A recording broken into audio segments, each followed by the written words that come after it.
शक्ति pump India काफ़ी interesting stock रहा। एक टाइम पे जब कोई स्टॉक नहीं चल रहा था, आप अगर हिट मैप पे जाके चेक करेंगे, इंडियन ओवरऑल स्टॉक्स नीचे गिर रहा था। तो एक टाइम पे शक्ति पंप इंडिया था कि रिटर्न ही दे रहा था, बिल्कुल टॉप में हाई में चल रहा था। चलिए पूरा वीडियो को एंड तक देखिए, आधा अधूरा ज्ञान बहुत डेंजरस होता है। तो पूरा एक्सेरा करते हैं, क्वार्टर रिजल्ट वगैरह सारे चीज़ करता हूँ कि क्यों गिर रहा है। तो सबसे पहले बता दूँ, 10,000 करोड़ की लगभग कंपनी है और यहाँ पे देखते हैं कि 5 दिन के अंदर भी लगभग 8% का गिरावट है और एक मंथ के अंदर भी यहाँ पे गिरावट है। एक मंथ के अंदर 27% का अच्छा खासा गिरावट हो चुका है और 6 मंथ के अंदर ओनली 13% का रिटर्न है। ईयर टू डे में भी 24% का गिरावट है और एक साल के अंदर भी यहाँ पे एक साल के अंदर बट अच्छा रिटर्न है 250%। और इसका हाई प्राइस गया था 1344 रुपीज़। तो उस हाई से देखेंगे लगभग 36-37% का गिरावट हो चुका है, यानी कि करेक्शन हो चुका है। तो चलिए पूरे स्टॉक्स को देखते हैं कि स्टॉक्स में हुआ क्या है। बता दो, शक्ति पंप इंडिया आप अगर बीएसई साइट में देखेंगे तो एएसएम स्टेज 4 में, एएसएम लॉन्ग टर्म स्टेज 4 में है। तो सबसे इम्पॉर्टेंट चीज़ यहाँ पे ही है। देखो ऐसा नहीं कि एएसएम स्टेज 4 हो गया तो कंपनी बुरा हो गया, कंपनी दिक्कत हो गया, कुछ नहीं। कंपनी एक है शक्ति पंप, तो इसको कोई मतलब थोड़ा सा भगा रहा है, गिरा रहा है, तो 10,000 करोड़ की कंपनी है तो ऐसा हो सकता है, बट इससे कंपनी कोई बुरा नहीं हुआ है। आप एक टाइम में देखिए केपीआई ग्रीन है जी, गिर रहा था, उसके बाद में देखेंगे अच्छा खासा जब नीचे गिर गया था ना, बिल्कुल सस्ता में जब स्टॉक्स मिल रहा था ना, जैसे कि क्या होता है ना, अच्छी चीज़ आप सोचिए, आपको अगर कोई ब्रांडेड शूज़, अगर मान लीजिए नाइकी का शूज़ आपको 10,000 का शूज़ अगर 2,000 में शोरूम में आपको मिले, आपके पास ऑफर आए, मैसेज आए, आप बिल्कुल कंफर्म हो कि भाई वही ब्रांडेड शूज़ 10,000 का शूज़ और 2,000 मिल रहा है, अरे भाई आप कैसे भी करके पैसा मैनेज करके आप उस शूज़ ले लेंगे। आप अगर शूज़ के शौकीन हैं, शूज़ के बारे में अगर नॉलेज है तो आप डेफिनेटली ले लेंगे। तो स्टॉक मार्केट में ऐसा है भाई, स्टॉक मार्केट में अगर पैसा कमाना है ना तो अच्छे माल, सॉरी मेरा मतलब अच्छे स्टॉक्स है ना, गिरावट में खरीदना आना चाहिए, तभी जाके स्टॉक मार्केट से पैसा कमाने से कोई नहीं रोक सकता है। चलिए यहाँ पे आगे बढ़ते हैं। तो अभी लेटेस्ट रिजल्ट आया था दिसंबर 2024, यानी कि Q3 का रिजल्ट। यहाँ पे सेल्स ग्रोथ देखेंगे ईयर ऑन ईयर है ना, ये लास्ट ईयर का ईयर ऑन ईयर 31% से सेल्स ग्रोथ हुआ था। तो किसी भी कंपनी का अगर एक डिसेंट ग्रोथ अगर 20-30% से ईयर ऑन ईयर ग्रोथ हो रहा है ना, तो इसको एक अच्छा खासा एक डिसेंट ठीक ठाक मान सकते हैं। और उसके साथ साथ में अगर क्वार्टर ऑन क्वार्टर देखेंगे तो क्वार्टर ऑन क्वार्टर भी यहाँ पे प्रॉफिट हुआ है, गिरावट नहीं हुआ है, प्रॉफिट हुआ है। तो चलिए अच्छी बात है, ईयर ऑन ईयर तो डेफिनेटली प्रॉफिट होना चाहिए। अच्छे कंपनी का निशानी वही है कि specially year on year profit हो और साथ में अगर back to back continue return दे रहा है तो साथ साथ क्वार्टर ऑन क्वार्टर भी सेल्स ग्रोथ होना बहुत ज़रूरत है। चलिए यहाँ पे सेल्स ग्रोथ हुआ है, उसके बाद में यहाँ पे देखते हैं कि नेट प्रॉफिट देखते हैं यहाँ पे ईयर ऑन ईयर, यानी कि अभी लेटेस्ट क्वार्टर 104 करोड़ और लास्ट ईयर 45 करोड़। तो यहाँ पे ईयर ऑन ईयर 130% से 130% से नेट प्रॉफिट हुआ है। तो बहुत अच्छा हुआ है कि सेल्स तो इम्पोर्टेंट है, साथ में सबसे ज़्यादा कोई अगर इम्पोर्टेंट है तो वो है नेट प्रॉफिट। तो net profit year on year बहुत अच्छा हुआ है। और क्वार्टर ऑन क्वार्टर देखेंगे तो थोड़ा सा एवरेज मेंटेन हुआ है, बट ओवरऑल की प्रॉफिट पिछला क्वार्टर से इस क्वार्टर थोड़ा सा बड़ा है, गिरा नहीं है, चलो बड़ा है, थैंक गॉड। और ईपीएस भी यहाँ पे देखेंगे ईयर ऑन ईयर यहाँ पे 111% से ग्रोथ हुआ है और क्वार्टर ऑन क्वार्टर यहाँ पे भी ग्रोथ हुआ है कहीं ना कहीं। चलिए यानी कि ओवरऑल क्वार्टर रिजल्ट इतना भी ज़्यादा बुरा नहीं है, मैं इसको गुड बेटर बेस्ट में से या बेटर। अभी देखेंगे मार्केट कैप 10,218 करोड़ का मार्केट कैप है। और पहली बात बता दूं, जो शक्ति पंप इंडिया सोलर पंप, यहाँ पे थोड़ा सा बता दूं, Shakti pump India LTD primarily engaged in manufacturing of pumps and motors but various kinds. It also offer advance water pumping solutions to a wide range of application such a यानी कि overall बात करूँ, जो शक्ति पंप इंडिया का जो काम है टाइप का प्रोडक्ट है यहाँ पे खेती एरिया में। तो इस टाइप का सोलर इंस्टॉलेशन होता है और उसके जरिए से पावर सप्लाई होता है सोलर पंप में, और ये वाटर सप्लाई करता है ताकि पूरे किसान भाई लोग को खेती में पानी का सप्लाई अच्छे से मिले। चलिए आगे बढ़। सबसे पहले बात कर लो कि अभी सस्ता है या महंगा है, क्या मैटर है। स्टॉक का पी देखेंगे, अब काफ़ी ज़्यादा गिरावट हो चुका है, 26%, सॉरी स्टॉक पी है। तो स्टॉक पी सस्ता है या महंगा है, यानी कि अगर शेयर प्राइस अभी देखेंगे 850, तो अभी इस शेयर प्राइस महंगा है या सस्ता है, तो उसको चेक करने के लिए यहाँ पे देखना है कि इंडस्ट्री पी, तो इंडस्ट्री पी 37 है, उसके कंपेयर में स्टॉक पी 26 है, तो उसके कंपेयर में स्टॉक सीधा सीधा निकल के आ रहा है अंडर वैल्यूड। तो इस स्टॉक अभी सस्ता में मिल रहा है, कोई दिक्कत नहीं है, सस्ता। मैं कोई सेबी रजिस्टर नहीं हूँ, डायरेक्ट बाय करने का सेल करने का तो सवाल ही नहीं आता है, मैं बाय करने का कोई रिकमेंडेशन नहीं दे रहा हूँ। तो जस्ट आप रेडर में रखिए, आपकी खुद की मर्जी से, खुद एनालिसिस करने के बाद आपको खुद को आना चाहिए कि हाँ मैं जो कर रहा हूँ वो सही है गलत है। तो फ्यूचर ग्रोथ सेक्टर है, मुझे ऐसा लगता है कि यहाँ से अगर किसी ने 3 से 5 साल तक लॉन्ग टर्म होल्ड करते हैं, ठीक है, यहाँ पे एड ऑन करना शुरू करते हैं, और जैसे जैसे 10-15% और गिरता है तो और थोड़ा सा एड ऑन कर सकते हैं।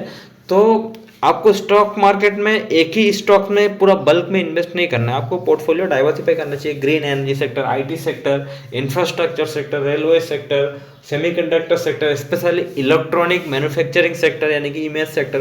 तो चलिए अभी शक्ति पंप की बात करते हैं। तो एक स्टॉक्स में आपको, मेरा ऐसा मानना है कि 2-3 पार्ट में ऐड ऑन करके खरीदना चाहिए। क्यों? क्योंकि क्या आप अगर एक बार में ही खरीद लेंगे ना वन टाइम में, तो आपको लगेगा कि बस इससे सस्ता नहीं मिलेगा। भाई ऐसा नहीं होता है भाई, किसी मतलब जो स्मार्ट इन्वेस्टर होता है ना, वो जो उसको अच्छे स्टॉक्स को भी और गिराते हैं ताकि थोड़ा डर का माहौल बनाते हैं, और वहाँ से क्या करते हैं, जो छोटे छोटे इन्वेस्टर होते हैं जिसके पास थोड़ा सा कम नॉलेज होता है ना, तो वो क्या करते हैं, वहाँ से पैनिक में आके सेल कर देते हैं। और जो स्मार्ट इन्वेस्टर होते हैं ना, लॉन्ग टर्म में लॉन्ग एक्सपीरियंस रहता है ना, तो वो लोग क्या करते हैं, वहाँ पे वो एनालिसिस करने के बाद में खरीद लेते हैं। चलिए उसके बाद में आगे बढ़ते हैं। तो सबसे पहले यहाँ पे क्वार्टर रिजल्ट आपके साथ शेयर किया, और स्पेशली यहाँ पे देखेंगे कि ईयर ऑन ईयर है ना, इसका सेल्स ग्रोथ बहुत ही अच्छा है। Sales growth 161%। देखो जो डेटा बता रहा है मैं वही बता रहा हूँ, मैं पर्सनल कोई ऐसा नहीं बता रहा हूँ कि स्टॉक्स बहुत अच्छा है आप खरीद लीजिए, ठीक है। यहाँ पे सेल्स ग्रोथ बहुत अच्छा है, क्योंकि एक मिनिमम सेल्स ग्रोथ जो होता है एक मतलब 20-30%, चलो 50%, बट उसके हिसाब से यहाँ पे देखेंगे ओवरऑल 161%। चलिए आपको और एक इंपॉर्टेंट डेटा दिखाता हूँ। शक्ति पंप का कंपाउंड सेल्स ग्रोथ बहुत ज़्यादा इंपॉर्टेंट है, इसको चेक करना। आप 10 ईयर में देखेंगे पहले इतना ज़्यादा सेल्स नहीं हो रहा था, और 5 साल से देखेंगे 20%, और 3 ईयर 14%। अभी लास्ट ईयर यानी कि TTM ट्रेलिंग 12 मंथ तो 161% से सेल्स ग्रोथ हुआ है। क्यों? यहाँ पे देखेंगे जो गवर्नमेंट, कहीं स्टेट का गवर्नमेंट और प्लस सेंट्रल गवर्नमेंट, तो बहुत ज़्यादा इस कंपनी के ऊपर बुलिश है, एक्चुअली इस सेक्टर के ऊपर बुलिश है। एक्चुअली जो शक्ति पंप यानी कि सोलर पंप जो है, जो ग्रीन एनर्जी सेक्टर के है, तो गवर्नमेंट इसमें ज़्यादा सपोर्ट है, और कुसुम स्कीम के थ्रू तो काफ़ी ज़्यादा सब्सिडी दे रखे हैं, और ऊपर से गवर्नमेंट मतलब खुद किसानों को ज़्यादा मतलब ये पूरा कंप्लीट इंस्टॉलेशन करके दे रहे, ताकि यार किसान हमारे देश में अगर खेती वगैरह नहीं करेंगे तो फिर क्या होगा भाई हमारे देश में। मतलब किसी, क्या बताऊं आपको, आप खुद समझ सकते हैं, इसके बारे में मुझे बताने की ज़रूरत नहीं है। तो प्रॉफिट ग्रोथ यहाँ पे 10 ईयर 19%, 5 ईयर 26%, 3 ईयर 23%, TTM यानी कि ट्रेलिंग 12 मंथ 614%। तो सोचिए कि मतलब लास्ट 1 साल 1.5 साल से काफ़ी ज़बरदस्त सेल्स ग्रोथ हो रहा है, और साथ में प्रॉफिट ग्रोथ तो कमाल का है, मत पूछो। देखो जो डेटा बता रहा है बस मैं वही बता रहा हूँ।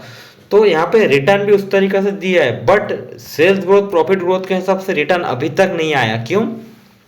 कि स्टॉक अभी भी, मैं बता रहा हूँ, स्टॉक अभी भी अंडर वैल्यूड में, जो मैं आपको अभी इसके पहले डेटा में शेयर किया, स्टॉक भी काफ़ी मतलब लो में आ गया है 26, और इंडस्ट्री भी देखिए, इंडस्ट्री भी क्योंकि ओवरऑल स्टॉक भी नीचे आ गया, तो इंडस्ट्री पी भी थोड़ा नीचे आ गया 37, तो उसके कंपेयर में 26। चलो पी का ग्राफ चेक कर लेते हैं, क्योंकि पी का प्राइस टू अर्निंग रेशो, तो उसके हिसाब से स्टॉक्स जो प्राइस है वो सस्ता या महंगा है, बिल्कुल यही चीज़ इंपॉर्टेंट होता है रेशो चेक करने के लिए।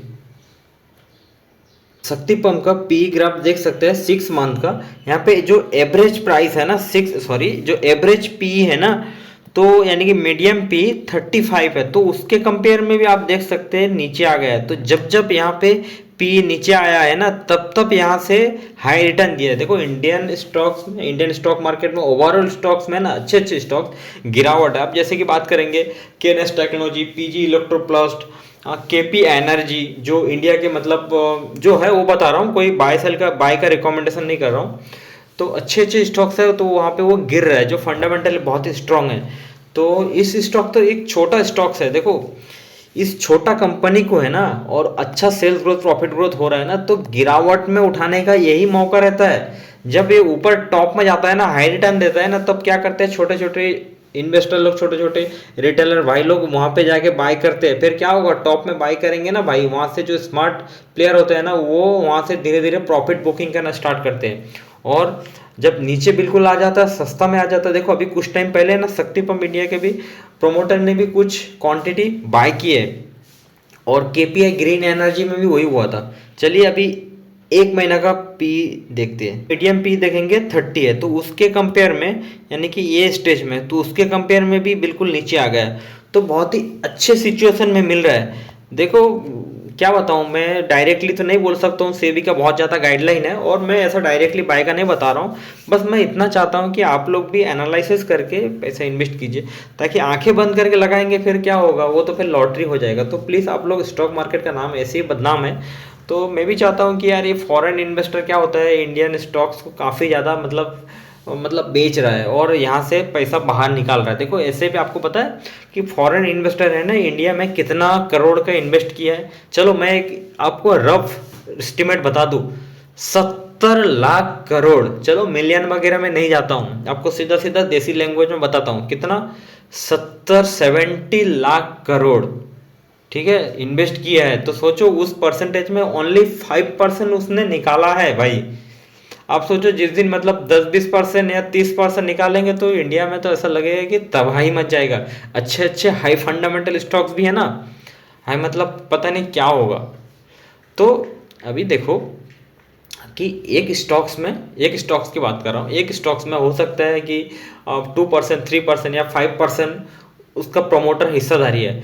तो वो अगर बेचेंगे तो सोचो कि मतलब काफ़ी कितना ज़्यादा गिरेगा। तो मैं यही बताना चाहता हूँ। तो इसका मतलब क्या हुआ, इंडियन स्टॉक्स बुरा हो गया, या कोई कंपनी अगर वो पैसा, उसका पैसा वो निकाल लेंगे अभी यूएस कंट्री में, या कोई उसका अपना कंट्री में इन्वेस्ट करेंगे, तो क्या हमारा कंपनी क्या बुरा हो गया, क्या सेल्स ग्रोथ प्रॉफिट ग्रोथ देना क्या हो गया। लेकिन नहीं, मैं बता रहा हूँ उसी टाइम में खरीदने का जिगरा होना चाहिए। अब जिगरा कब आएगा, जब नॉलेज होगा, ठीक है ना। जो मैं भी बात कर रहा हूँ आपसे, हो सकता है कि मैं कोई आर्टिस्ट की तरह नहीं बात कर रहा हूँ, ठीक है, मैं जो बताना चाहता हूँ आप वही समझिए, मेरे एक्टिंग को मत समझिए, ठीक है। तो इस तरीक़े से स्टॉक मार्केट चलता है। और जब ओवरऑल जब बुल मार्केट आ जाता है ना, तब फिर क्या होता है कि स्टॉक्स रिटर्न देना स्टार्ट कर देते हैं। फिर इस जैसा स्टॉक्स है ना, इतना तेज़ी में रिटर्न देता है, back to back upper circuit.